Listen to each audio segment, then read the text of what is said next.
Bismillahirrahmanirrahim. Assalamualaikum warahmatullahi wabarakatuh. Alhamdulillahirabbil alamin. Asyhadu an la ilaha illallah al-malikul haqqul mubin wa asyhadu anna Muhammadan abduhu wa rasuluhu shadiqul wa'dil amin. Allahumma shalli wa sallim ala sayyidina Muhammadin wa ala alihi wa ashabihi ajma'in, amma ba'du. Para bapak, para ibu, jamaah majelis pengajian ingkang kula hormati lan ingkang dipun mulyakaken Allah Subhanahu wa taala. Alhamdulillah, puji dan syukur kita haturkan kepada Allah Subhanahu wa taala atas segala kenikmatan yang diberikan kepada kita semuanya. Pada malam hari ini Allah izinkan kita untuk bisa kembali bertemu, bersilaturahim bersama-sama tholabul ilmi dalam keadaan sehat walafiat, tiada kurang suatu apa. Semoga kita senantiasa bisa mensyukuri nikmat-nikmat ini dan Allah Ta'ala akan senantiasa memberikan dan bahkan menambahi kenikmatannya kepada kita semuanya. Amin Allahumma amin. Mari kita awali pertemuan kita pada malam hari ini dengan bacaan basmalah bersama. Bismillahirrahmanirrahim. Melanjutkan dalam kita mengkaji ayat-ayat Allah. Pada pertemuan yang lalu sudah kita sampaikan sedikit atau sebagian dari surah Al-Baqarah ayat yang ke-159 ya, di mana Allah Ta'ala mengingatkan kepada kita semuanya perkara-perkara yang berkaitan dengan syiar, berkaitan dengan Ka'bah, berkaitan dengan Sofa Marwa dan tempat-tempat lain yang oleh Allah Ta'ala pilih sebagai venue sebagai tempat orang-orang beriman untuk melakukan ibadah. Ini adalah pilihan yang memang sudah sejak dari awal. Artinya kalau kita kaitkan dengan pernyataan salah seorang profesor yang mengatakan ketika dia mencoba untuk melakukan penelitian, kesimpulan dia adalah bahwa tidak ada sejarah agama dalam kehidupan manusia kecuali hanya Islam. Artinya kalau kita kaitkan ini dengan keimanan kita kepada para nabi dan rasul, akhirnya kesimpulan yang kita ambil sebagaimana informasi Allah dalam Al-Quran bahwa tidak ada seorang nabi, seorang rasul pun yang diutus oleh Allah Subhanahu wa taala kecuali membawa Islam. Jadi dari Nabi Adam taruhlah begitu ketika Allah mengatakan fa imma ya'tiyannakum minni huda famang tabi'a hudaya fala khaufun alaihim walahum yahzanun. Itu petunjuk itu adalah Islam begitu. Sampai kemudian Nabi Nuh yang oleh para ulama disepakati sebagai awalul mursalin, utusan Allah yang pertama. Ini juga membawa Islam. Sampai kemudian Nabi Ibrahim, sampai kemudian Nabi Musa, Nabi Isa, dan kemudian yang terakhir adalah Kanjeng Nabi Muhammad Sallallahu Alaihi Wasallam gitu. Sehingga siapa orang yang mencoba untuk mengkaburkan fakta ini, oleh Allah Ta'ala sebutkan kepada kita semuanya, mereka adalah orang-orang yang menyembunyikan apa yang telah Allah Ta'ala turunkan dari keterangan-keterangan dan petunjuk. Setelah keterangan-keterangan dan petunjuk itu Allah Ta'ala sampaikan, Allah Ta'ala jelaskan kepada manusia di dalam kitab-kitab sucinya. Nah, ini orang yang menyembunyikan, ini sebutan untuk mereka begitu. Maka inilah yang mestinya juga menjadi perhatian untuk kita semuanya. Artinya kalau kita melihat kepada ayat ini, memang seakan-akan ini alamatnya hanya kepada misalkan orang yang menyelewengkan sejarah agama sehingga mengkaburkan kiblat, mengkaburkan Ka'bah, mengkaburkan Sofa Marwa di ayat sebelumnya itu sebagai tempat yang memang oleh Allah tetapkan sebagai tempat untuk melakukan ibadah kepada Allah. Seakan-akan begitu. Tapi sebenarnya hukum daripada ayat ini yang di akhir daripada ayat itu adalah mereka ini dilaknat oleh Allah Subhanahu wa taala, bahkan dilaknat oleh semuanya ya, yang memberi laknat ini berlaku untuk siapapun yang menyembunyikan kebenaran dari Allah Subhanahu wa taala. Yang mestinya kebenaran itu dijelaskan dan diberitahukan kepada manusia. Gitu ya. Jadi ini yang Allah taala ingatkan. Sehingga Nabi kita Muhammad sallallahu alaihi wasallam pun ya menyampaikan kepada kita. Kama ruwiya fil khabari, ada satu riwayat saking panjenenganipun Kanjeng Nabi. Annahu alaihi salam qala, bahwa Kanjeng Nabi Muhammad sallallahu alaihi wasallam bersabda, man su'ila an ilmin ya'lamuhu, siapa orang yang ditanya tentang suatu ilmu yang dia sebenarnya tahu tentang ilmu yang ditanyakan tadi, fakatamahu, ternyata yang ditanyai tadi menyembunyikannya, tidak mau menjawab gitu ya, tidak mau memberikan keterangan gitu.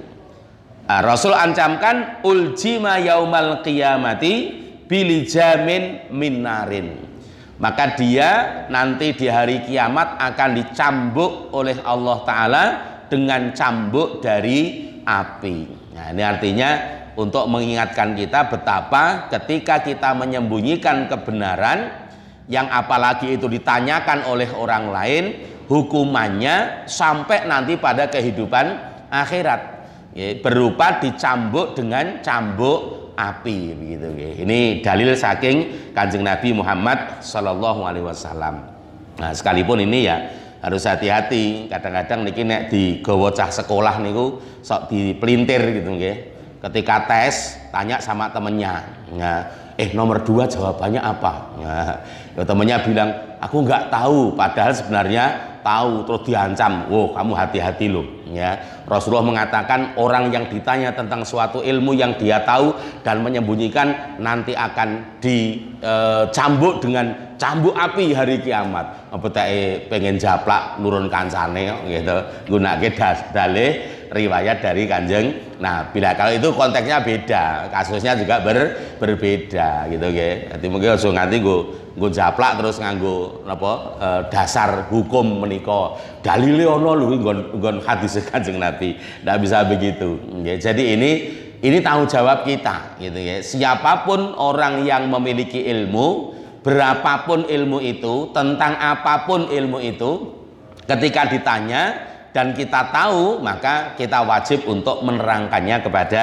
orang yang bertanya itu. Bahkan kita wajib untuk menyampaikannya kepada khalayak ya, agar ilmu kita ini manfaat. Yang pertama begitu, yang kedua tentu untuk menyelamatkan manusia dari kondisi-kondisi yang tidak mereka inginkan. Ya, sekalipun tetap yang namanya orang napa nggih istilahnya menyampaikan ilmu itu ya penuh dengan risiko. Nah, tapi justru karena ada risiko itu yang nanti akhirnya dalam tanda kutip kalau kita kaitkan dengan riwayat ini tadi, yang akan menyelamatkan kita gitu nggih dari cambukan api itu. Ya, karena ada risikonya berarti ada nilai pahalanya. Nah, pahala itulah yang nanti akan benar-benar menjadi rahmat ya, dari Allah Ta'ala untuk menyelamatkan kita semuanya gitu. Demikian juga apa yang dikatakan oleh Abu Hurairah, warawa anna Abu Hurairah taqala, dan diriwayatkan bahwa Abu Hurairah itu juga berkata, laula ayatun min kitabillahi ma haddastukum, kalau tidak karena ayat di dalam kitabnya Allah Ta'ala, pasti aku tidak akan menyampaikan ilmu-ilmu kepada kalian yang berasal dari Nabi Muhammad Sallallahu Alaihi Wasallam. Watala, kemudian Abu Hurairah membaca ayat menika, innal ladzina yaktumuna ma anzalna, dan seterusnya. Sehingga kita tahu ya bahwa Abu Hurairah itu napa nggih sahabat Nabi yang mungkin riwayat hadis dari beliau itu paling banyak, karena sering menyertai panjenenganipun Kanjeng Nabi Muhammad Sallallahu Alaihi Wasallam. Nah, Umpama gitu nggih, Abu Hurairah itu dengan pernyataannya itu, kalau tidak karena ayat ini, saya nggak perlu menyampaikan apa yang disabdakan Rasulullah kepada kalian. Cara basa kasarane ngono engko swarga tak boronge dhewe kan itu ya. Kalian nggak tahu apa-apa, saya yang tahu karena saya diberitahu oleh Nabi. Tapi mengingat Allah sudah mengancam siapa yang menyembunyikan suatu ilmu yang dia ketahui yang akan dilaknat itu tadi, maka saya menyampaikan apapun yang saya dapat dari Nabi Muhammad sallallahu alaihi wasallam gitu ya menika. Kemudian juga kalau kita bawa kepada makna yang lebih umum, akhirnya begini. Wa min huna, dan dari pemahaman ini pula bahwa menyembunyikan ilmu itu terlarang bagi siapapun, tidak hanya untuk orang-orang yang terdahulu tadi, bahwa menyembunyikan ilmu itu akan berakibat sampai pada kehidupan akhirat gitu. Maka kita juga bisa mengambil satu pandangan bahwa annalladzi yara hurumatillahi, bahwasanya orang-orang yang melihat hurumatillahi, kemuliaan-kemuliaan yang berasal dari Allah Subhanahu wa taala, itu tungtahaku amama ainihi, dilecehkan, direndahkan di hadapannya. Artinya orang-orang yang tahu bahwa ada pelecehan terhadap hal-hal yang dimuliakan oleh Allah Ta'ala, dan dia tahu secara ilmu memang itu adalah hal yang harus dimuliakan, maka orang-orang ini pun dia juga dalam tanda kutip jangan sampai diam gitu, jangan sampai diam, karena diamnya itu dianggap menyembunyikan ilmu dari Allah Subhanahu wa taala gitu ya. Demikian juga wadinu yudasu jiharon, atau agama ini dinistakan dengan napa menika terang-terangan, baina yadaihi, di depan matanya. Yang sekarang lagi rame ini, yang alhamdulillah respon beberapa negara cukup positif ya. Yang mungkin dulu itu yang respon itu mungkin ya hanya kita karena desaan daripada kaum muslimin, kemudian beberapa negara Arab gitu ya, terkait dengan kasus pembakaran mushaf ya di napa menika salah satu negara itu ya. Ini bahkan sekarang PBB sudah mulai bereaksi kan itu ya.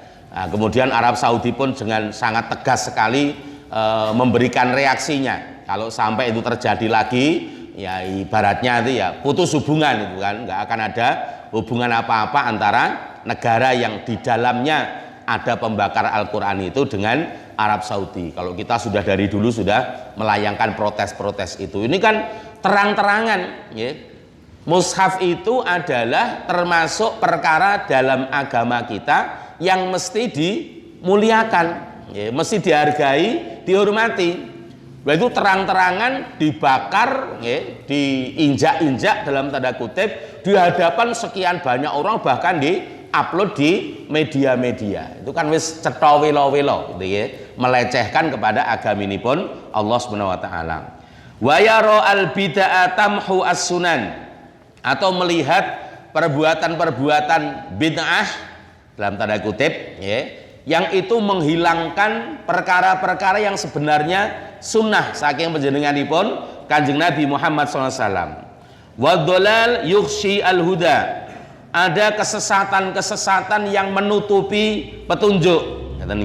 Summa huwa la yang tasiru biyadih, kemudian orang itu tadi tidak menolong agamanya Allah Ta'ala ini, tidak menolong hal-hal yang mestinya dihargai, dihormati dalam agama ini, tidak menolong kepada sunnah-sunnahnya Kanjeng Nabi, tidak menolong petunjuk yang mestinya itu lebih banyak harus disebarkan kepada masyarakat gitu ya, dengan kekuatannya wala bilisanihi, tidak pula dia sekedar untuk mengingatkan itu dengan lisannya, maka yakunu mimman yastahiqu wa'idal ayati, orang ini tetap termasuk orang yang berhak untuk mendapat ancaman di dalam ayat menika. Jadi napa menika? Ini berarti kalau kita membuat skema ya, pemahaman terhadap ayat ini, bahwa ayat ini secara khusus adalah dialamatkan kepada orang yang sudah membelokkan syariatnya Allah Ta'ala sehingga menyesatkan sekian banyak manusia. Satu itu, yaitu orang-orang yang hidup semasa sebelum Islam ataupun sesudah Islam yang ingkang dipun beto dening Kanjeng Nabi Muhammad sallallahu alaihi wasallam. Yang kedua tentu adalah orang-orang yang tahu tentang ilmu dan kebenaran, tetapi mereka menyembunyikan ilmu dan kebenaran itu kepada manusia setelah datangnya Islam yang dibawa oleh Nabi Muhammad sallallahu alaihi wasallam. Dan yang ketiga adalah lebih kepada situasi-situasi, keadaan-keadaan yang bisa dianggap sebagai menutupi kebenaran, menutupi petunjuk-petunjuk dari Allah, dan kemudian orang tahu bahwa itu menutupi kebenaran, menutupi petunjuk dari Allah, tapi dia tidak berupaya untuk merubahnya, tidak berupaya untuk mengingatkannya. Tiga kelompok ini semuanya kena ancaman di dalam ayat menika, yaitu mereka dilaknat oleh Allah Subhanahu wa taala dan mereka dilaknat oleh siapapun yang melaknat. Ada para malaikat bahkan kepada semua manusia. Mula nek kula panjenengan napa nggih istilahipun ngaji ngeten iki kan akhirnya insyaallah kita tidak akan termasuk orang-orang yang gegabah untuk berkata. Karena kan kita beberapa waktu dulu ya, bahkan mungkin sampai sekarang ini barangkali ya sama seperti ketika kemarin ya Pak Kiai Khalil Nafis berhadapan dengan napa niku aktivis napa nggih ya napa ya istilahnya aktivis gendeng ngono wae lah gitu. Nah, ya wong sing dibelani niku perkara-perkara sing bangsane ora genah nggih. Dadi sing bangsane ora genah niku dibelani. Jadi misalkan seperti pernikahan beda agama gitu dibelani. Kemudian aktivitas LGBT dibelani, itu kan wis genah-genah kelompok-kelompok rapatek cetha itu kan ya. Yang ketika kemudian mereka-mereka yang mencoba untuk peduli dengan fenomena yang buruk ini, mengingatkan nggih, memberikan napa nggih teguran-teguran gitu ya. Wah, dengan mungkin mengatakan bahwa ini adalah kebenaran dari Allah. Kita harus menolong Allah, kita harus menolong agamanya Allah. Terus orang ini menyerang, lah memang kamu itu siapa? Kok kamu mau menolong Allah? Memang Allah butuh sama kamu, nah, begitu gitu. Ya, memang agamanya Allah itu butuh sama pertolonganmu. Nah, itu kan mereka kan menyerangnya kita kan begitu. Loh, kalau mereka membaca ayat-ayat seperti ini kira-kira masih berani apa enggak itu loh? Mereka mengatakan perkataan yang seperti itu. Ya. Jelas-jelas itu aktivitas yang secara lahiriah saja naluri manusia nggak bisa menerima gitu loh. Apalagi dalam konsep agama, jelas-jelas itu sesuatu yang terlarang. Lah kok dibelani itu loh. Lah bahkan kemudian orang-orang yang mencoba untuk menolong agamanya Allah dengan syariat-syariat yang melarang perbuatan-perbuatan ini ya dikata-katai dengan memang Allah butuh kowe, memang agama kuwi butuh pitulunganmu, itu kan serangan-serangan yang selama ini dialamatkan kepada aktivis-aktivis untuk tetap mengawal ilmu-ilmu dari Allah Subhanahu wa ta'ala.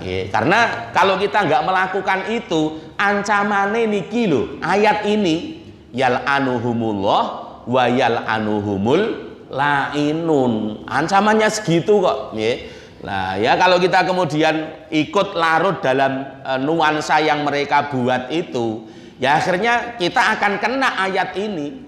Dan kalau memang pernyataan mereka itu betul gitu ya, tentu dalam tanda kutip Nabi tidak akan pernah melakukan aktivitas apapun untuk menyebarkan agamanya Allah Subhanahu wa Ta'ala.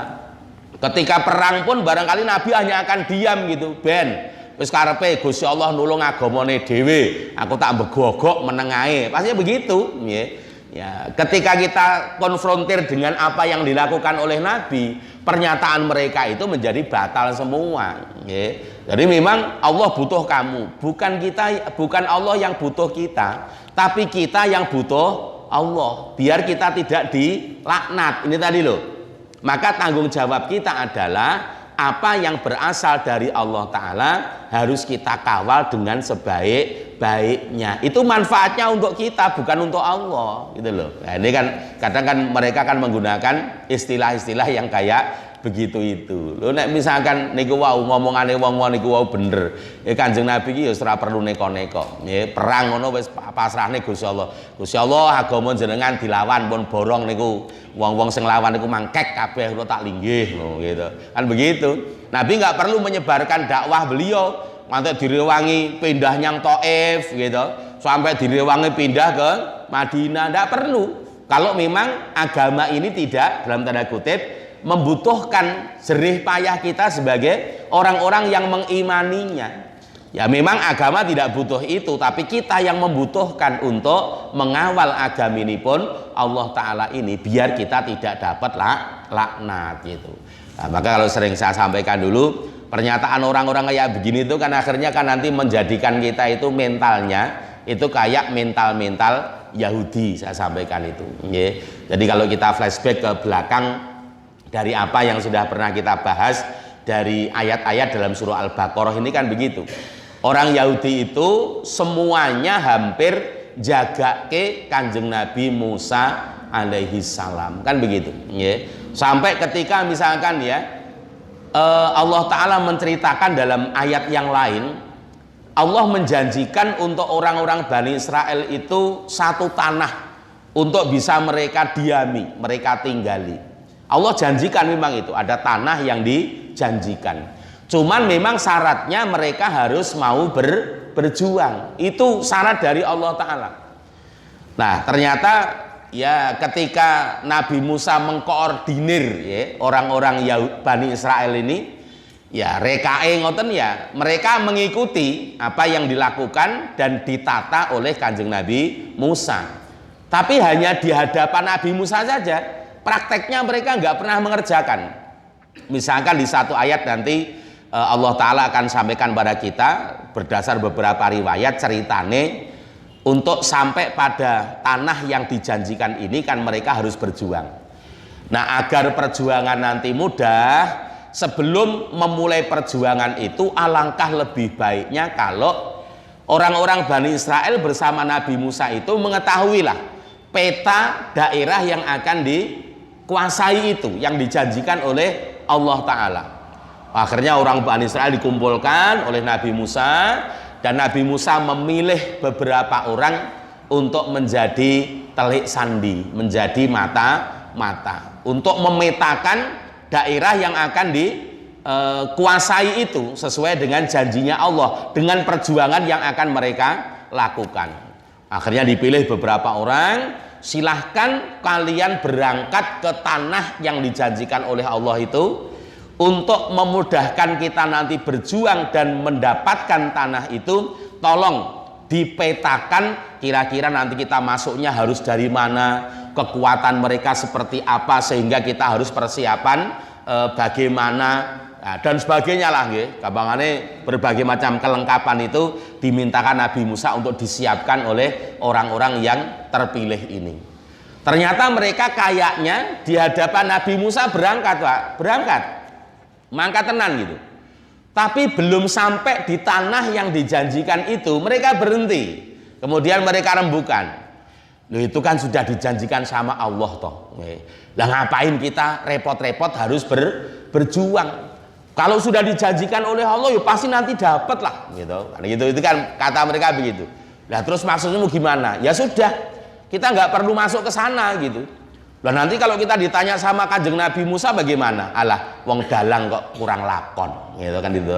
Lah, somben ditekoki yo gawe cerita lah beres toh gitu. Nah, akhirnya mereka ya begitu, duduk-duduk di tempat itu beberapa hari gitu ya, tidak masuk ke tanah yang sebenarnya dijanjikan itu. Kemudian ketika dirasa wis rada patut untuk balik, mereka balik. Dan kemudian ditanya oleh Nabi Musa alaihissalam, bagaimana hasilnya gitu. Apa yang mereka karang? Wah, ketiwasan Kanjeng Nabi. Lho napa? Penduduk di sana itu orangnya hebat-hebat luar biasa. Kekuatannya hebat-hebat. Saya melihat tubuhnya kekar-kekar, besar-besar. Mungkin kita itu 4 orang atau 6 orang bahkan bisa dikalahkan hanya oleh 1 orang di antara mereka. Jadi mungkin 3 orang di tangan kanannya, 3 orang di tangan kirinya, kemudian ditekuk begitu, 6 orang dari kita mati semua. Wah, ini informasi kepada Nabi Musa. Padahal orang-orang ini tadi belum ke sana, belum melihat sana itu seperti apa. Ngarang cerita, Pak, ngarang cerita gitu. Ya. Wes pokoknya nggak usah berangkat Kanjeng Nabi. Wah, daripada nanti kita malah mati semua, mending nggak usah berangkat gitu. Dan Nabi Musa kemudian mengatakan, loh bagaimana? Itu sudah dijanjikan oleh Allah. Kalau kalian mau berjuang, seperti apapun keadaan di sana, waton kalian mau berjuang, pertolongan Allah pasti akan datang. Akhirnya apa yang mereka katakan? Wah, mboten Kanjeng Nabi, wis ngeten mawon, idhab anta wa rabbuka faqatila inna hahuna qaidun. Nek jenengan meksa Kanjeng Nabi Musa wis ngeten mawon, jenengan mawon mang berangkat kalih Gusti Allah, mang perang teng mriko, kami tak lenguk-lenguk di sini. Nanti kalau sudah menang, tolong kami dikabari. Loh, pinuk to Pak niku. Nggih. Lho wong Yahudi ngoten Pak, Bani Israel itu begitu. Nah, kalau kita kemudian ikut kepada perkataan orang-orang ini kan akhirnya begitu toh. Agamanya Allah Ta'ala dinistakan, ben engko Gusti Allah engko ya bales wong-wong kuwi, awake dhewe begogok gitu kan. Ya, agamanya Allah Ta'ala dihina, direndahkan orang, kemudian mengatakan biar saja, nanti Allah Ta'ala ya pasti turun tangan. Kita hanya melihat apa yang dilakukan oleh orang-orang yang tidak pantas itu tadi. Nah ini kan akhirnya kan mental kita itu jadi mentalnya kayak orang-orang Bani Israel nih wau. Maka ketika kita kaitkan dengan ayat yang dulu pernah kita baca juga itu ya, walang tardo angkal yahudu walan nasoro hatta tattabi'a millatahum, itu diantaranya masuk dalam salah satu kriteria milahnya mereka itu. Jadi mereka nggak akan rela dengan kita, orang-orang Yahudi Nasrani itu, sampai kita mengikuti milah mereka, cara hidup mereka, cara pandang mereka terhadap agama. Ya, mereka acuh tak acuh dengan agama itu. Ketika kita sama sikapnya dengan mereka, lah mereka seneng itu. Wah, yang ngono kuwi sing tak karepke. Kamu itu dengan agama kamu ya sudah, nggak usah repot-repot mau belain dan sebagainya. Sudah cukup diam saja kan begitu. Nah, itu kita sudah ikut kepada milah mereka. Naudzubillah. Ya oleh karenanya monggo tetap kita semuanya harus berupaya untuk punya tanggung jawab ini ya. Lah buktinya apa? Kok kita bisa membawa nilai ayat ini kepada segi perbuatan dan situasi tadi. Misalkan nggih, waqad la'anallahu alladzina kafaru min bani Israil.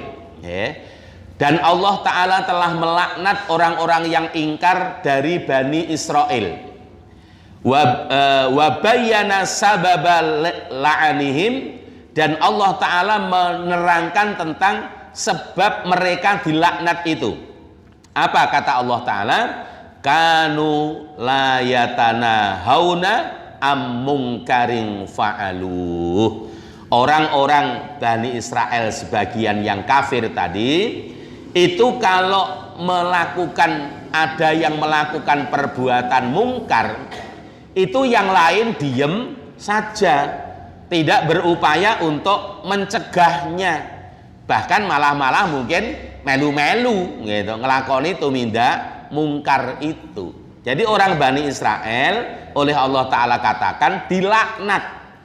Di antara sebab laknat kepada mereka itu adalah ada perbuatan mungkar dilakukan di hadapan mereka dan mereka diam saja, tidak berupaya untuk mencegahnya. Itu nggih menika.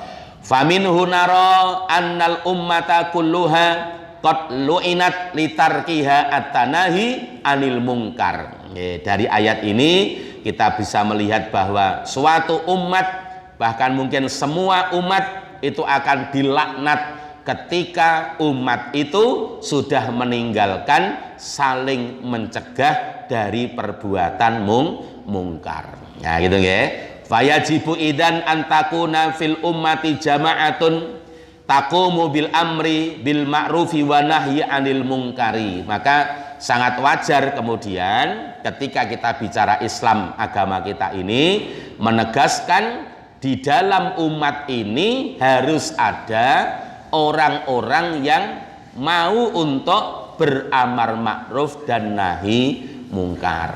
Ya, sehingga di satu ayat yang sangat terkenal Allah Ta'ala berfirman kepada kita, wal takum minkum ummatu yad'una ilal khairi wa ya'muruna bil ma'rufi wa yanhauna 'anil munkari wa ulaika humul muflihun.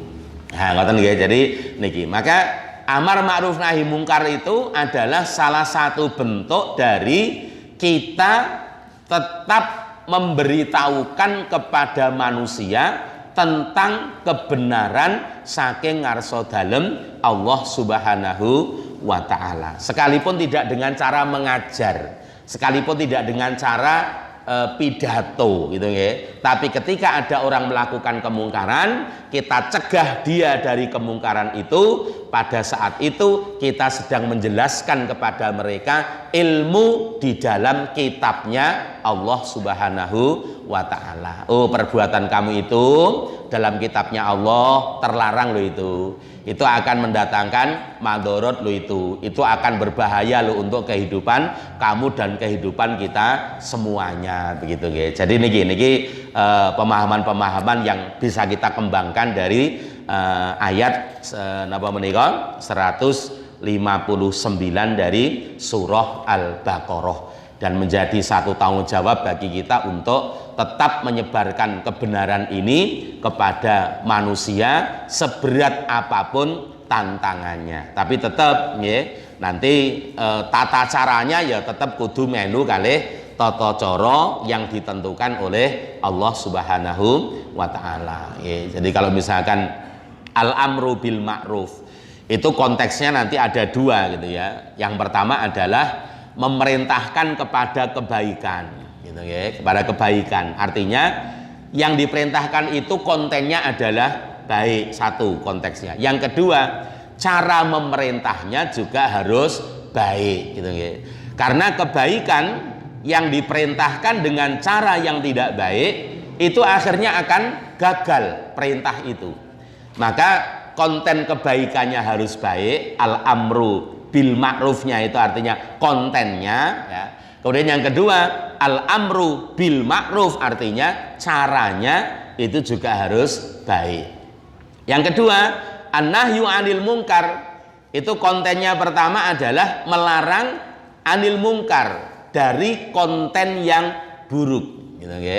Dan cara melakukannya pun juga harus jangan dengan cara yang buruk. Nah, kata ya, jadi menikah tetap semuanya harus dengan cara-cara yang baik. Kalau mungkin di antara petikan ayat yang sering Allah Ta'ala sampaikan, misalkan ud'u ila sabili rabbika bil hikmati wal mau'izatil hasanati wajadilhum billati hiya ahsan. Serulah ya, perintahlah mereka kepada kebaikan-kebaikan, cegahlah mereka dari kemungkaran-kemungkaran dengan apa? Bil hikmah, dengan kebijaksanaan, wal mau'idzah hasanah, dan dengan nasihat-nasihat yang baik. Kalau mereka tetap ngeyel, wajadilhum billati hiya ahsan ya, ladeni ngeyelan mereka itu Dengan cara apa? Suguhkan argumentasi-argumentasi yang jauh lebih baik, lebih unggul daripada apa yang mereka miliki. Ya, mula kalau di dalam kehidupan kita itu saya termasuk nggih berusaha. Dulu ketika saya di asrama itu kula niku nggih nyoba itu. Artinya ya anake wong akeh itu kan ya macem-macem Pak nggih. Kadang-kadang yo ono sing nganyelke tenan itu. Yo nganyelke tenan. Jadi melakukan pelanggaran itu banyak sekali. Misalnya kalau di asrama ndak boleh ngerokok gitu ya. Yo jenengane bocah kadang-kadang yo delik-delik piye carane. Nganti kadang-kadang munggah teng dhuwur internet barang kok nganti ana gitu. Orang ngerokok gitu. Nah, ini bocah itu begitu. Lah, itu kan kemungkaran yang kita lihat itu.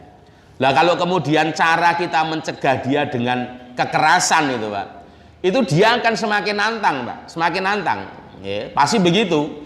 Selain semakin nantang sehingga intensitas pelanggarannya akan semakin sering gitu. Yang kedua, dia juga akan tumbuh rasa dendamnya kepada saya kalau sampai saya gunakan kekuatan-kekuatan fisik. Ya gitu nggih. Nah, karena memang anak-anak ini ya insya Allah bakatnya soleh gitu kan nggih. Ya punya nalar, punya hati itu kan. Ya wis ngoten niku ya diceluk mawon, diceluk gitu, didunungke gitu kan.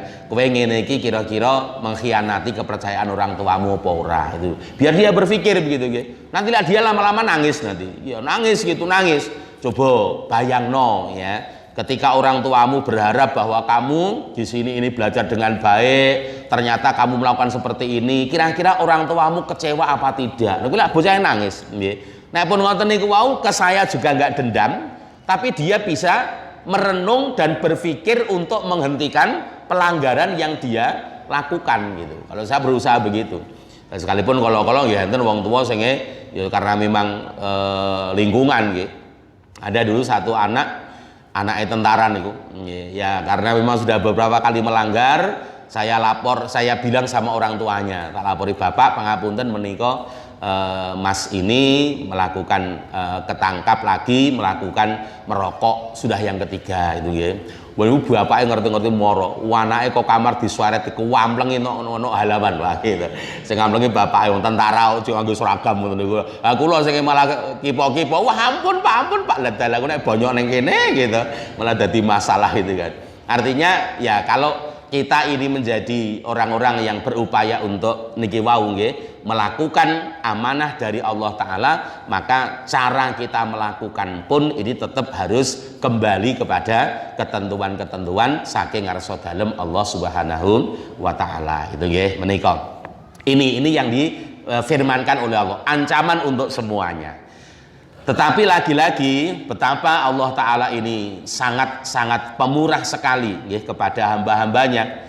Bahkan sekalipun yang pernah melakukan perbuatan yang amat-amat buruk, ketika mereka mau untuk menyadari kesalahan itu dan kembali bertaubat dan mengkompensasi kesalahan-kesalahan itu dengan kebaikan-kebaikan, maka Allah Ta'ala menganggap apa yang telah mereka lakukan sebelumnya sebagai sesuatu yang selesai, tidak ada konsekuensi dosanya ya, sehingga Allah Ta'ala lanjutkan ya, di ayat 160-nya setelah menyatakan begitu, illalladzina tabu wa aslahu wa bayyanu faulaika atubu alaihim wa anat tawwabur rahim ya, artinya illa man anaba min kitmanihi, artinya kecuali orang-orang yang kembali dulu menyembunyikan, sekarang membuka lagi kebenaran-kebenaran itu ya.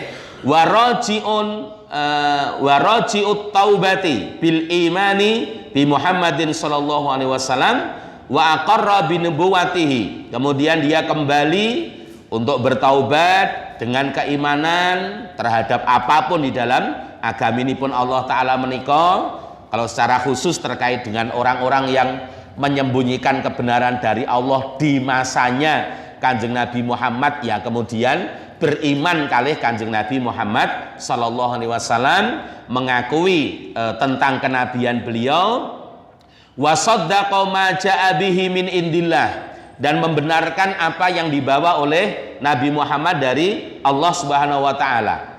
Setelah itu wa aslaha hala nafsihi bitaqarrubi ilallahi bisolihil a'mal, kemudian dia memperbaiki dirinya dengan mendekatkan diri kepada Allah taala dengan melakukan amal-amal yang soleh.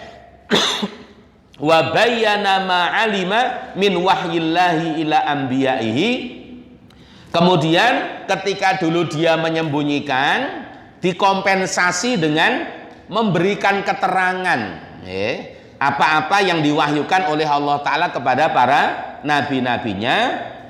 Wa ma'ahida ilaihim fi kutubihi, dan apa-apa yang dijanjikan oleh Allah Ta'ala kepada para nabi, kepada orang-orang yang beriman di dalam kitab-kitabnya. Falam yaktumhu walam yakhifhu, dan dia tidak menyembunyikannya, tidak pula menutup-nutupinya. Faulaika yatubullahu alaihim, maka mereka-mereka itulah orang-orang yang diterima taubatnya oleh Allah Subhanahu wa taala. Nah, sehingga ini peluang gitu, dalam tanda kutip ngeten. Kalau misalkan kita kaitkan dengan orang-orang yang kemudian memilih jalan menjadi seorang mu'alaf gitu ya. Sekalipun mu'alaf niku ya nek awal-awal mawon, aja mu'alaf niku gelar dienggo wong sing ngantek sak teruse gitu. Padahal kemungkinan iman mereka lebih kuat daripada kita kan itu nggih. Kita kan biasa begitu, Pak. Nggih. Misalkan Ustadz Felix Sio misalkan. Itu Islamnya sudah dari zaman kapan itu nggih. Tapi sampai sekarang kita sebut sebagai mu'alaf. Padahal iman beliau kepada Allah dibandingkan dengan kita bumbuan lho gitu. Mungkin kuat imannya beliau, awake dhewe sing kudune dadi mu'alaf gitu. Jadi pokoknya akhirnya wong mlebu Islam ngantek mbuh teko kapan sebutane mu'alaf terus. Karena mu'alaf itu kan orang yang perlu dilunakkan, perlu ditundukkan hatinya. Nah ini sudah tunduk gitu nggih. Bahkan ketundukan sudah dilakukan sekian tahun, mosok ijik mu'alaf baik gitu nggih. Nah, ternyata malah yang mu'alaf itu banyak yang dari kita gitu nggih. Ngagamane Islam, salat ra tau gitu, poso ra mangkat nggih, ngaji wiwi ya itu ternyata malah mu'alaf niku malan nggih. Jadi imane niku wis jan urung patek nyus gitu nggih. Masih perlu ditundukkan hati-hati mereka gitu. Jadi itu peluang-peluang gitu. Artinya sekalipun misalkan dulu dia pernah menjadi pentolan napa nggih kesesatan dalam tanda kutip begitu. Sekian puluh tahun bahkan begitu. Tapi kemudian beliau menyadari, wah saya salah itu. Saya menyembunyikan kebenaran. Kemudian beliau mau bertaubat. Ini ayat ini pun tetap akan berlaku. Ayat yang kedua ini kelanjutannya. Oh, kamu dulu begitu. Sekarang kamu bertaubat. Kemudian bahkan beliau mencoba untuk istilahnya menerangkan kembali kebenaran-kebenaran yang beliau ketahui dulu, yang diingkari karena kepentingan-kepentingan tertentu itu diterangkan. Oh saya dulu begitu itu karena begini dan sebagainya, disampaikan itu. Nah insya Allah beliau-beliau ini adalah orang-orang yang kemudian mendapatkan janji Allah di ayat yang ke-160 menika. Nggih, jadi 159 ancaman untuk yang menyembunyikan, 160 peluang mendapatkan pertaubatan bagi mereka yang menyadari kesalahannya dan mau kembali kepada Allah Subhanahu wa taala. Nah, kita juga begitu, sing mungkin kalau kita kaitkan dengan dua situasi tadi gitu nggih. Ngerti ditekoki malah dijawab nganggo yang sesuai dengan hawa nafsunya. Kita ingat gitu, monggo balik. Oh ya biyen ki jawabku nganggo hawa nafsu. Nek ngono saiki tak walike gitu kan. Saya jawab apa adanya sesuai dengan ilmunya Allah. Kalau kemarin kita lihat yang mungkar hanya diam saja, bahkan lisan kita pun nggak pernah ada kata-kata protes, bismillah ya. Sekarang kita bertaubat dari situasi itu. Semoga benar-benar apa yang kita lakukan menjadi pertaubatan yang diterima oleh Allah Subhanahu wa taala. Amin Allahumma amin. Bapak Ibu, demikian yang kita sampaikan pada kesempatan malam hari ini. Moga-moga ada manfaatnya. Banyak kurang dari apa yang saya sampaikan mohon dimaafkan. Mari kita akhiri pertemuan kita dengan kafaratul majlis. Subhanakallahumma wa bihamdika asyhadu an la ilaha illa anta astaghfiruka wa atubu ilaik. Walhamdulillahirabbil alamin. Wassalamualaikum warahmatullahi wabarakatuh.